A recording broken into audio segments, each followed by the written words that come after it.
ક્યાં બહાર લડાઈ કરવાની જરૂર છે? ક્યાં બહાર કોઈને પાછા પાડવાની જરૂર છે? આખી દુનિયાને જીતે જીતે ને છેલ્લે માણસને જોઈએ છે શું? થોડા સમય પહેલા સારંગપુરની અંદર એક 12મા ધોરણનો વિદ્યાર્થી આવ્યો હતો. સાયન્સમાં અભ્યાસ કરતો હતો અને બાયોલોજી ગ્રુપની અંદર એ પોતે ભણતો હતો. એક સંતે એને પૂછ્યું કે તું 12મા ધોરણમાં ભણે છે તો તારું ધ્યેય શું છે? હોશિયાર હતો છોકરો અને મહેનતુ પણ હતો. એણે વાત કરી કે સ્વામી, મારો ધ્યેય તો એવો છે કે મારે છે ને 12મા ધોરણની અંદર 95% માર્ક્સ લાવવા છે.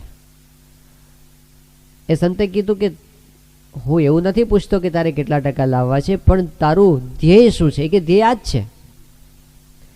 પેલા સંત કે એમ નહીં, તારું અલ્ટિમેટ ધ્યેય શું છે? પેલા છોકરાએ કીધું મને કંઈ સમજાતું નથી, તમે શું કહેવા માંગો છો?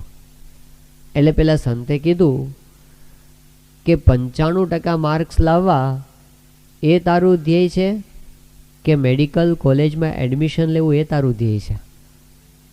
એટલે પેલા કીધું હા બરાબર, મારે 95% લાવીને બેસવાનું તો નથી જ, એના મેડિકલમાં કોલેજમાં એડમિશન મેળવવા માટે તો મારે 95% લાવવા છે, એટલે એ જ મારું ધ્યેય છે.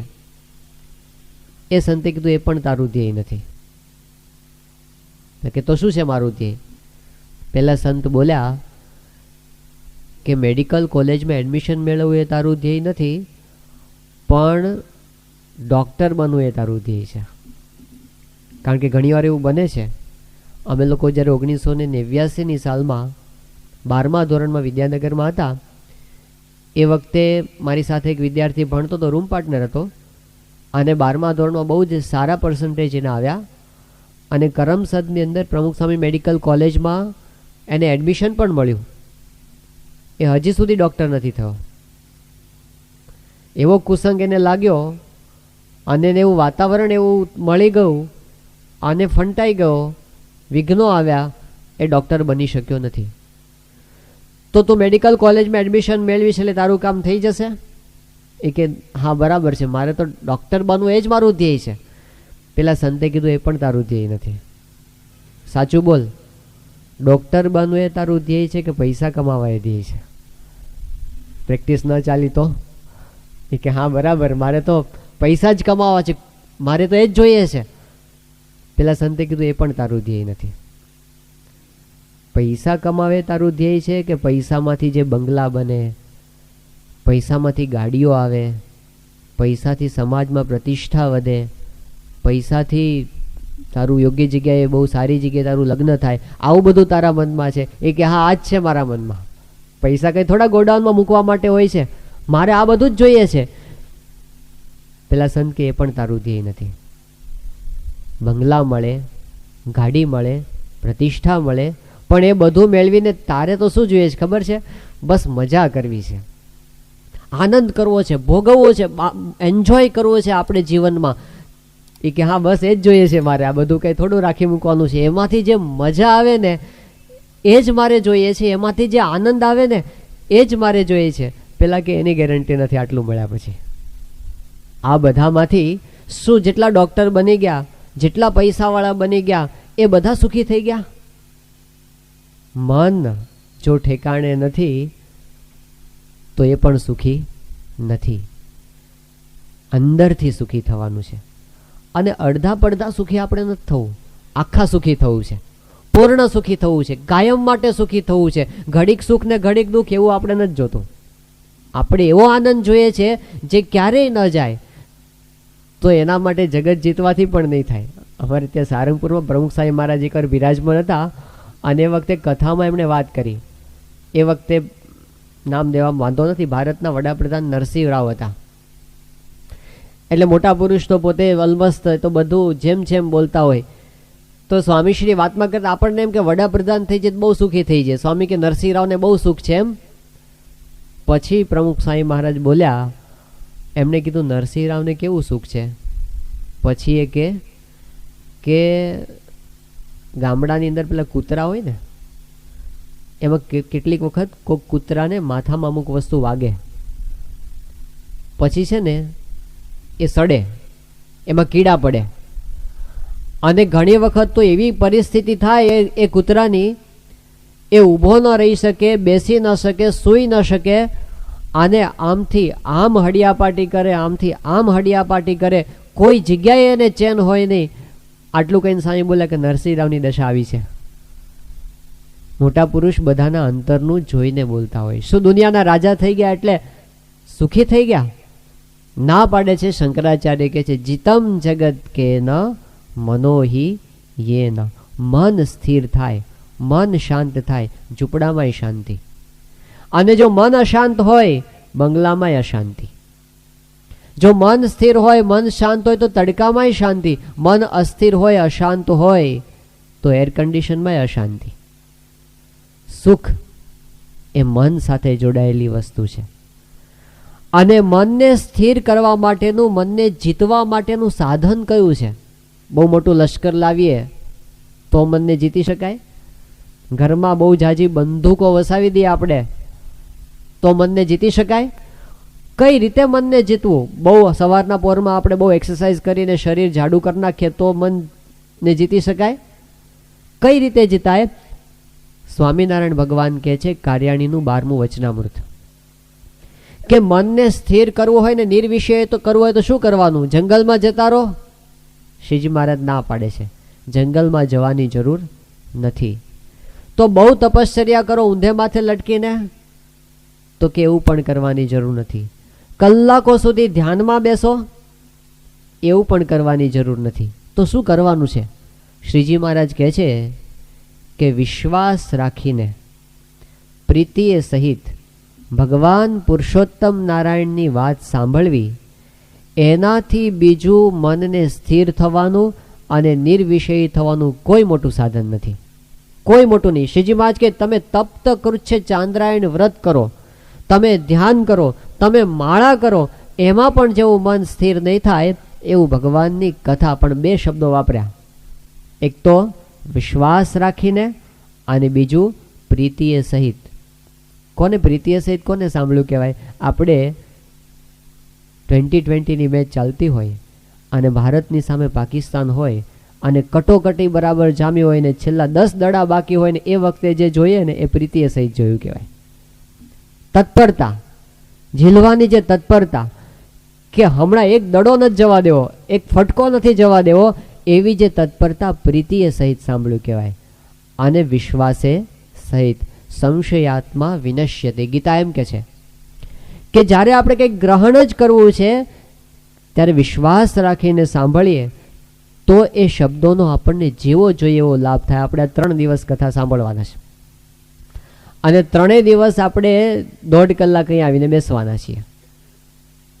આ આપણે સમયનું ઇન્વેસ્ટમેન્ટ કરવાના છીએ. આપણે જેમ બિઝનેસમાં ઇન્વેસ્ટમેન્ટ કરીએ ને એમ આપણે આ સમયનું ઇન્વેસ્ટમેન્ટ કર્યું, રોકાણ કર્યું. આપણે સારો વેપારી હોય એ કેવો વિચાર કરે કે 10 લાખ રૂપિયા આપણે રોક્યા છે તો મેક્સિમમ આપણે આઉટપુટ કેવી રીતે લઈ શકીએ, એમાંથી વધુમાં વધુ નફો કેવી રીતે લઈ શકાય. 10 લાખ રૂપિયા આપણે રોક્યા અને વર્ષે 100 રૂપિયા નફો થાય તો એ નફો ના કહેવાય. આપણને પોસાય નહીં એવું રોકાણ કરવું. આપણે એવો વિચાર કરીએ આટલું રોકાણ કર્યું છે એમાંથી વધુમાં વધુ નફો આપણે મેળવવો છે. આપણે બધા અહીં બેઠા છીએ, 1.5 કલાક પછી આપણે ઊભા થઈશું. આપણને બધાને એક સરખો લાભ મળશે કે કોકને વધારે મળશે ને કોકને ઓછો મળશે? શ્રીજી મહારાજને આવો પ્રશ્ન મુક્તાનંદ સ્વામીએ પૂછ્યો છે સારંગપુરના 5મા વચનામૃતની અંદર, કે ભગવાનની કથા સાંભળતા હોય અથવા દર્શન કરતા હોઈએ તો બધાને એક સરખો લાભ થાય, કોકને વધારે થાય ને કોકને ઓછો થાય? મહારાજ કે કોકને વધારે થાય ને કોકને ઓછો થાય. કોને વધારે થાય?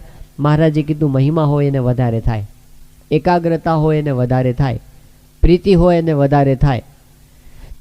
તો આપણે સારા વેપારી છીએ, આપણે ટાઈમ ઇન્વેસ્ટ કર્યો છે તો આપણે નફો શું કામ ઓછું કામ લઈએ? આપણે શું કામ ટાઈમને જવા દઈએ? એ સમયમાંથી મેક્સિમમ લેવું છે. એટલે આપણે અત્યારે શરૂઆતની અંદર ભગવાનને પ્રાર્થના કરીએ, બધા અમે અને તમે બધા આપણે પ્રાર્થના એ કરીએ કે એ આપણી બુદ્ધિમાં પ્રકાશ કરે, એ આપણને એવી શક્તિ આપે, એવી ક્ષમતા આપે એ વક્તાને સુજાડે ને શ્રોતાને સુજાડે, એવું સુજાડે કે જેનાથી આપણે એમનાથી વધારે નજીક જઈ શકીએ. અત્યારે જે છીએ એના કરતાં એમનાથી વધારે નજીક જઈ શકીએ. પંચાળાનું પેલું વચનામૃત શ્રીજી મહારાજ દ્રષ્ટાંત એવું આપે છે કે મશાલ બળતી હોય અને મશાલની પાસે જઈએ તો પ્રકાશ વધારે હોય. જેમ જેમ એનાથી દૂર જતા જઈએ એમ પ્રકાશ ઓછો થતો જાય. ઘણે દૂર જતા જઈએ તો પ્રકાશ બિલકુલ હોય નહીં. એમ સ્વામિનારાયણ ભગવાન એમ કહે છે કે સંપૂર્ણ સુખ તો ભગવાનની મૂર્તિમાં છે. આપણે જેમ એનાથી વધારે નજીક જઈએ અધિક સુખનો અનુભવ થતો જાય અને જેમ એનાથી દૂર જતા જઈએ એમ ઓછા સુખનો અનુભવ થતો જાય. આપણે એમનાથી નજીક જઈ શકીએ, એમના સામીપ્યનો અનુભવ કરી શકીએ ભગવાનના. એ પ્રાર્થના કરીને આપણે આ કથા રોજ આપણે પ્રાર્થના કરીને આપણે એટલા માટે મંગલાચરણ શરૂઆતમાં કરીએ છીએ ને, એ ખાલી રિચ્યુઅલ નથી કે ખાલી કરવા ખાતર વસ્તુ નથી કે એ ખાલી વિધિ માત્ર નથી, પણ એ આપણી ભગવાનને પ્રાર્થના છે કે આપ અમારી બુદ્ધિમાં પ્રકાશ કરજો, આપ પ્રવેશ કરજો અને અમે આપના સ્વરૂપથી વધારે સામીપ્યનો અનુભવ કરી શકીએ એવું અમારા માટે તમે કરી આપજો. તો આપણે 3 દિવસ સુધી જે કથા વાર્તા સાંભળવાના છીએ, પ્રવચન સાંભળવાના છીએ, એનો વિષય શું છે? એનો વિષય છે અંતરદૃષ્ટિ. આપણે બહાર બહુ દ્રષ્ટિ કરીએ છીએ. સવાર થાય સાંજ પડે ત્યાં સુધી આપણે બધું બહાર જોઈએ છે. હવે આપણે 3 દિવસ જે જોવાના છીએ ને, અંદર જોવાના છીએ. બાહ્ય દ્રષ્ટિની વ્યાખ્યા શું છે? બાહ્ય દ્રષ્ટિની વ્યાખ્યા એ છે કે જે જોવાથી અશાંતિ થાય, જે જોયા પછી અથવા જાણ્યા પછી આપણને અપૂર્ણતા અનુભવાય અને જે જોયા પછી કે જાણ્યા પછી આપણે અસ્થિરતાનો અનુભવ કરીએ ને, એ બાહ્ય દ્રષ્ટિ છે. એનાથી ઊંધું, જે જોયા પછી આપણને શાંતિ થાય, જે જોયા પછી કે જાણ્યા પછી આપણને પૂર્ણતાનો અનુભવ થાય અને જે જોયા પછી કે જાણ્યા પછી આપણે સ્થિરતાનો અનુભવ કરી શકીએ, એ અંતરદૃષ્ટિ છે. એ આપણે કરવાના છીએ. The 7 habits of highly effective people નામનું એક બહુ વિશ્વ પ્રસિદ્ધ સેલ્ફ ડેવલપમેન્ટનું પુસ્તક આ સ્ટીફન કવીએ લખ્યું છે અને એમણે બહુ પ્રસિદ્ધ, વિશ્વ પ્રસિદ્ધ આ પુસ્તક થયું છે. એમાં એણે 7 ટેવોની વાત કરી છે જે મહાન પુરુષો જગતમાં છે, પહેલા થયા છે અને અત્યારે છે. એ બધાએ પોતાના જીવનની અંદર કઈ સુટેવોને સ્થાન આપ્યું છે, એમાં એમણે 7 સુટેવોને ગણી છે. એમાં છેલ્લી એક હેબિટ છે, એનું નામ છે શાર્પન ધ સો. એ હેબિટ શું કહે છે? એક નાનું દ્રષ્ટાંત આપ્યું છે. એક માણસ એક શાહુકાર પાસે જાય છે અને જઈને કહે છે કે સાહેબ મારી પાસે કોઈ કામ ધંધો નથી, મને કંઈક કામ આપો તમે. એ શાહુકાર કહે છે કે જો આ મારું બંગલો છે, બાજુમાં એક મોટું જંગલ છે, મારી જ માલિકીનું છે, આ કુહાડો છે ઉપાડ અને ઝાડ કાપવાના તારે, એક ઝાડ કાપીશ એટલે હું તને 100 રૂપિયા આપીશ, સાંજ સુધી જેટલા કપાય એટલે કાપજે. કુહાડો લઈને પેલો ઉપડ્યો, રાત સાંજ સુધીમાં 7 ઝાડ કાપી નાખ્યા, સાંજે 700 રૂપિયા લઈને જતો રહ્યો. પેલા એ શાહુકારે કીધું રોજ આવજે. બીજે દિવસે આવ્યો, સવારમાં 6 વાગ્યામાં આવી ગયો, એ જ કુહાડો લઈને મંડ્યો, આખો દિવસ મહેનત કરી પણ સાંજ પડી ત્યાં 6 ઝાડ જ કપાયા. ત્રીજે દિવસે એ જ કુહાડો લઈને આવ્યો, આખો દિવસ મહેનત કરી પણ 5 ઝાડ જ કપાયા. ચોથે દિવસે કેટલા કપાયા? 4. પાંચમે દિવસે 3, છઠ્ઠે દિવસે 2, સાતમે દિવસે 1 અને 8મે દિવસે તો હવારથી હાંજ સુધી માંડ્યો ને કે ઝાડ જ ન કપાણું. સાંજે જ્યારે પરસેવે રેપઝેપ થઈને કુહાડો પાછો મૂકવા આવ્યો, એના શેઠે પૂછવા આજ કેટલા કપાયા? પેલા વિલે મોઢે જવાબ આપ્યો, આજ તો સાહેબ એકેય ન કપાયું. કે કેમ એવું થયું?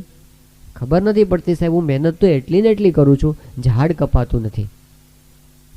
પેલા કીધું તારો કુહાડો જોવા દે, અને કુહાડો તપાસ કર્યો ને, શું થયું હતું? ધાર બુઠ્ઠી થઈ ગઈ હતી.